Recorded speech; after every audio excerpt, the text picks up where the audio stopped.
Thank you. What a true joy it is to be in Hungary, the world capital for families, where the nuclear family isn't just prioritized, but cherished and beloved. Nations cannot exist without strong families. Families drive culture. Families create the workers and citizens of the future. Family is where we learn how to live in community, to care for one another, to take responsibility for our actions, to work hard, to sacrifice for others, to be thrifty and make do with what we have. True beauty, true strength for nations comes from a nation's families.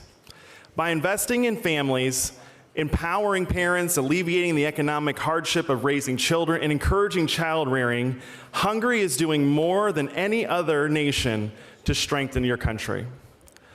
While much of the Western world has been moving to abolish the family and the nation, replacing it with a global government made up of global corporations, Hungary has chosen to stand apart. And for that, I am so thankful. Hungary, you are showing not just the world the way forward, but my beloved America, the way out of the woke mess that we have created for ourselves. By prioritizing your families, you have ensured a strong future for your nation, a nation where wokeism cannot survive. You have created the no woke zone. We find ourselves in the midst of an enormous consolidation of power between corporations that seek profits at the expense of the people and governments that seek power and control over the people. Under the globalist order, they seek to invert the family structure that makes our nations and our world beautiful. Your new father will be the government, and your mother the corporation. Together they form the anti-family, the woke family. Instead of a father that enforces fairness, justice, and rewards you for good behavior, your woke government will reward the lazy, punish the just, and incentivize selfishness. And instead of a mother that creates beauty, provides nourishment and comfort, and teaches you to love, your woke corporation will have you living in a pod, eating bugs, and will pay for your maternity leave after a doctor aborts your baby.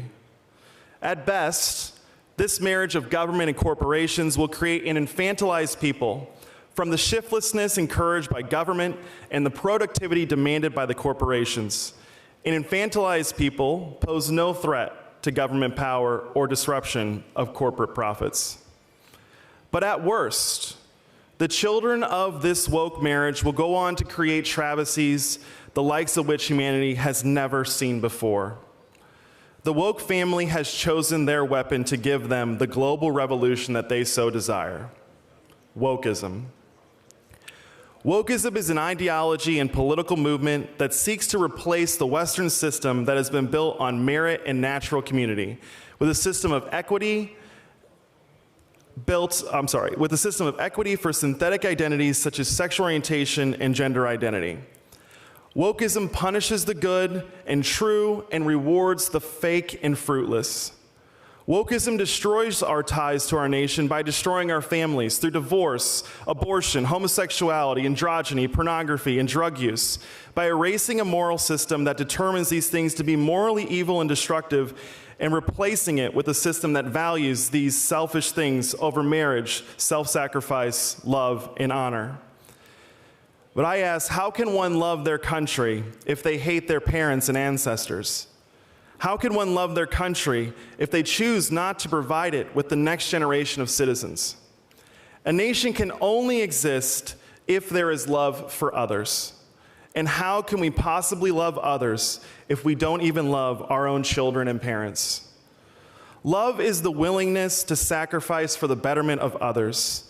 This we learn in our families. Does government sacrifice for us? No. We sacrifice for government. Does the corporation sacrifice for us? No.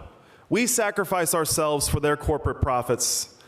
Love can only be learned through Christ and family, where ultimately our loved ones would die for our betterment and we would die for theirs. I once knew a man whose parents divorced when he was 16 years old. America had adopted a system of no-fault divorce. Because of this divorce in high school, he developed alcoholism and eventually a very serious drug addiction. That addiction almost ended his own marriage while his wife was pregnant with his fourth child. Through the loving counsel of his own divorced mother, this man decided to get clean and change his life to prevent his own children from adopting the same life of addiction and pain that he had suffered. That man went on to have 6 more children with his wife, and he currently has 20 grandchildren. He went on to start a successful pizza restaurant chain, and he even served as a member of the United States Congress. That man, Bobby Schilling, was my father. He died 2 years ago at the age of 57 from cancer, surrounded by his 10 children and loving wife. This is the closest thing to a happy death that one can get. When the children of this woke marriage of government and corporation die, who will be at their bedside? Who will hold their hand? Wokeism would have you die alone, childless, in a death pod at the direction of government and corporation once your value to them is used up. The love my father showed us was returned to him and will be passed on to his next generation. It is a love that none of us can forget. That is a love that no government, no corporation can teach.